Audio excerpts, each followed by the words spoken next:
Hello, Melissa. Melissa. Melissa. Melissa. Melissa.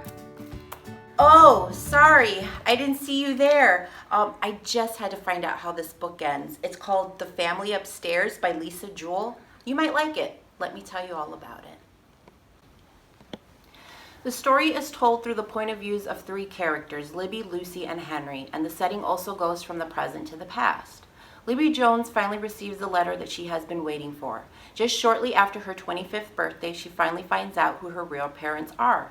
Upon finding out who they are, she also finds out that she has inherited their huge abandoned home. This is great news, except the home has a very dark past. There are people waiting for her arrival. Lucy, her two children, Stella and Marco, and their dog are homeless. She desperately wants to give them a stable home to live in. Lucy needs to get to London soon because she receives a notification from her phone that simply says the baby is 25. Henry tells the story about his family and how they had it all. Then one day, two people come to stay at his home and they manipulate his parents. It was only supposed to be temporary. Their lives are completely changed forever. I have to admit the story was a bit confusing at times for me, mostly in the beginning because it's told through 3 points of view, and there are lots of characters to keep track of. I made the mistake of switching back and forth from reading the book to listening to it on audio, and also taking days off in between from reading it. This just added to my confusion.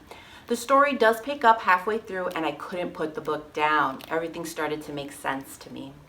If you're a fan of thrillers and enjoy dark, twisted tales, this might be the one for you. There's lots of family drama, that's for sure. There are several formats available for this book, including regular and large print, audiobook, and ebook. If you would like to check it out, all you have to do is go to fountaindale.org and search the title in our catalog and place the book on hold.